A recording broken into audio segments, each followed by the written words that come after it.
भयानक सत्य भारतातल्या 90% लोकांपासून लपवण्यात आले. कारण मोठमोठ्या साखर कारखान्यांपासून चॉकलेट्स, कोल्ड्रिंक्स, मिठाई, बिस्किटे, टॉफीज बनवणाऱ्या कंपन्यांचा फायदा व्हावा म्हणून. प्रोसेस्ड व्हाईट शुगर म्हणजेच आपल्या घरातली पांढरी साखर हे एक असं ड्रग आहे जे तुम्ही स्वतःच्या पैशाने किराणा दुकानातून तुमच्या घरी आणता.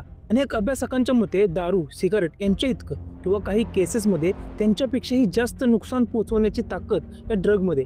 हे ड्रग तुम्ही आनंदानं तुमच्या मुलाबाळांना चहा, कॉफी, मिठाई, biscuits, cakes, pastries, chocolates, ketchup, cold drinks किंवा पॅकेज्ड फ्रूट ज्युसेसमधून खाऊ घालता.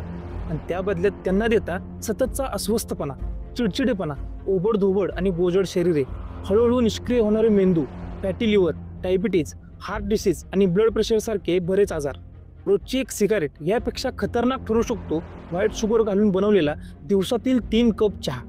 याचा अर्थ सिगारेट कमी घातक आहे असं नाही, पण साखर सुद्धा तितकेच तुमच्या शरीरासाठी हानिकारक ठरू शकते. And this is reality. म्हणूनच जगातले मोठमोठे राजकारणी, बिझनेसमन, फिल्म इंडस्ट्रीतले कलाकार, sportsman, doctors, body builders, yoga guru, models थेट शुगर किंवा शुगर इन्व्हॉल्व असलेले कोणतेच पदार्थ खात नाही. आणि म्हणूनच त्यांची त्वचा कायम ताजेतवाने दिसते. 70 वय होऊन सुद्धा ती 40ल्या व्यक्तींसारखे उत्साही दिसतात. जर तुम्ही सुद्धा सलग 30 दिवस साखर किंवा साखरेपासून बनलेले पदार्थ खाल्ले नाहीत तर तुमचं शरीर हलकं, ॲक्टिव्ह होतं, त्वचेवर ग्लो येतो, तुम्हाला छान झोप लागते आणि तुमचं शरीर परमनंट निरोगी होण्याच्या प्रवासाला लागतं. आजच्या व्हिडिओमध्ये आपण साखर कशी बनते, साखर आपल्यासारख्या सामान्य जनतेच्या पोटी का मारली, साखर मानवी शरीरासाठी किती घातक आहे, ती एकदम खायची बंद केली तर त्याच्या शरीरावर काय परिणाम होतात, साखर कशी एखाद्या घातक विषासारखे, नॅचरल साखर काय असते, ती कशातून मिळवावी, आपल्या शरीराला रोज किती आणि कोणत्या साखरेची गरज असते, त्यापेक्षा जास्त साखर खाल्ली तर काय होतं आणि तुम्ही साखर नाहीच खाल्ली तर काय होतं, या अशा सर्व प्रश्नांची उत्तरे जाणून घेणार आहोत. चला तर मग सुरू करू. सुरुवातीला वर्ल्ड हेल्थ ऑर्गनायझेशन म्हणजेच WHO या साखरेबाबत काय म्हणणे आहे जाणून घेऊ. WHO म्हणण्यानुसार दिवसातून तुम्ही अन्नातून जितक्या कॅलरीज मिळवता त्या कॅलरींच्या 10% कमी प्रमाणात ही साखर तुमच्या शरीरात गेली पाहिजे आणि शक्य असल्यास ते प्रमाण 5%पेक्षाही कमी ठेवण्याचा प्रयत्न तुम्ही केला पाहिजे.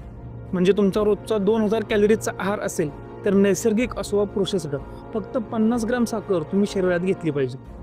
अमेरिकन हार्ट असोसिएशननुसार महिला आणि पुरुषांनी वेगवेगळ्या प्रमाणात साखर खावी.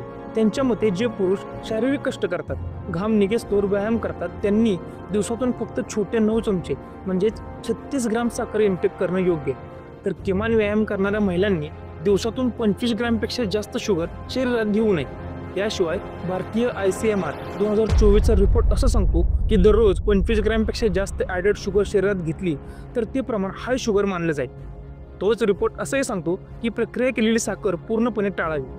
USDA संस्था सुद्धा ॲडेड शुगरचं प्रमाण 10%पेक्षा कमी ठेवण्याचा सल्ला देते. त्यांच्या म्हणण्यानुसार ऑलराऊंडर फूड जसं की नैसर्गिक फळे, भाज्या, संपूर्ण धान्य हेच शरीरासाठी आवश्यक असणारी साखर मिळवण्याचा योग्य नैसर्गिक मार्ग आहे. आता तुम्ही म्हणाल या सर्व आरोग्य संस्था साखरेबद्दल इतकं जागरूक राहायला का सांगतात? आता या प्रश्नाचं उत्तर तुम्हाला साखर खाण्याचे दुष्परिणाम ऐकल्यावर कळेल. WHO म्हणण्यानुसार प्रोसेस्ड शुगर म्हणजेच मुख्यतः पांढऱ्या साखरेमध्ये 0 पौष्टिक घटक असतात. हो, तुम्ही बरोबर ऐकले. नो प्रोटीन्स, नो विटॅमिन्स, काहीच नाही. या उलट ही साखर शरीरासाठी घातकच जास्त असते. हेअर